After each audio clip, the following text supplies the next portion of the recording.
Mr. Chairman, this is back in June 6th, 2018, the board approved the sale of this property at auction with a minimum bid of $58,600, which was 90% of the appraised value of $64,000. And then on August 2nd, the appraisal was adjusted to match an offer that was given for $45,000. And that was received, and they are reducing this offer by $2,900 to relocate the electrical meter. It's 4.4 acres. It has a garage and a well on the property. The question is, first of all, why didn't this come back to the board for approval of lowering this? Don't we have to still do the 90% of fair market value of this property? Neil? Supervisor Elias and Supervisor Miller, the property is being sold for 90% of appraised value. This was the original appraisal was done in January of 2017. So it's been close to 2 years since the original appraisal was done. We hadn't had any success selling this property or having any interest in this property. It's a very difficult property to sell because there's no residence on the property. It was permitted originally. It was built as a carport, and it was converted to a garage, but it cannot be used for residential use. And we actually had to obtain a zoning variance on this. So it's just been a very, very difficult property to have any interest in selling. And so what we did was we went back to the appraiser and asked him to update his appraisal. And he did update the appraisal. And based on that was dated as of August 2nd, 2018. He reappraised it at $47,200, and so we are selling it at 90% of that appraised value. Okay, and why are we paying to remove the electrical meter? Why are we reducing the price to remove that electrical meter? Why aren't we just selling the property as is? I think that... Or to relocate the electrical meter, I'm sorry. My recollection is that we agreed to reduce the price because it needs to have the electrical meter relocated. Yeah, but why is Pima County why are the taxpayers bearing that cost for a purchaser? Well, it affects the value of the property, so I didn't think it would make any difference. Either we would do the work and then lower the price, or we would do the work, or we would just sell it and lower the price because the purchaser would have to then go do the work. What was the appraised value on August 2nd? The appraised value on August 2nd was $47,200.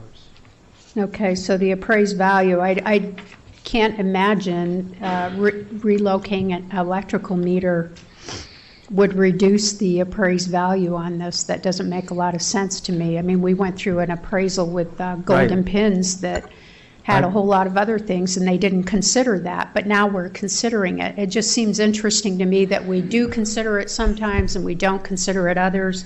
These appraisals seem all over the map, and the rationale seems all over the map, depending on whether we're the buyer or the seller.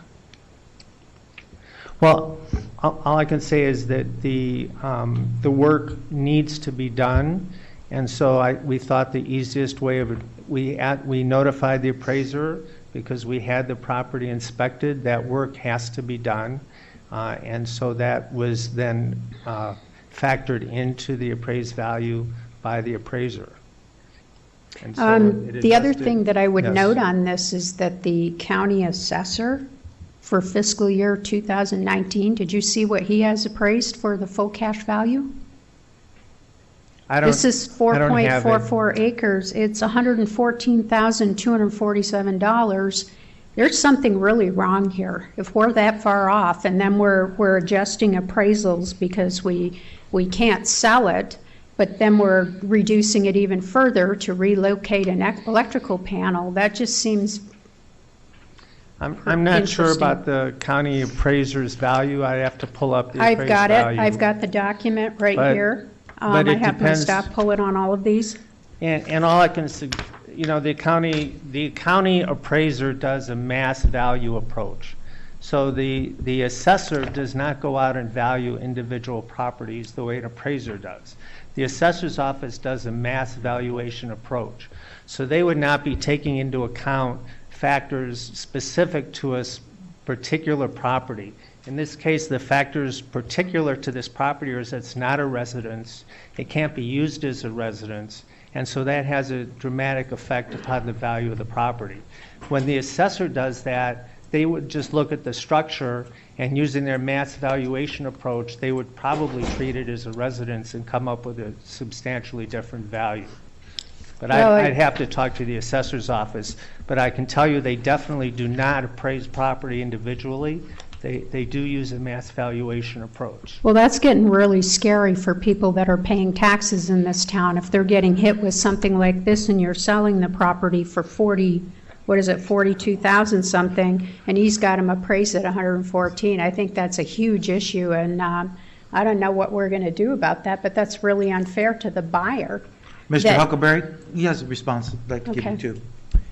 Yes, Mr. Chairman and members of the board, I think you need to remember this property is forfeited to Pima County, Yeah. and that it basically, the bidder was, this was a public auction, so this was the highest bidder of those available. The property's under about a foot of water. It's in the floodplain. Very often, the assessor doesn't account for properties that are in what they call the AO zone, which is the 1 foot flooding, but it's real. That's why it's prohibited from residential use. If you look at the conditions, TRICO requires the meter to be relocated in order to get electrical, we'll say, power to the facility.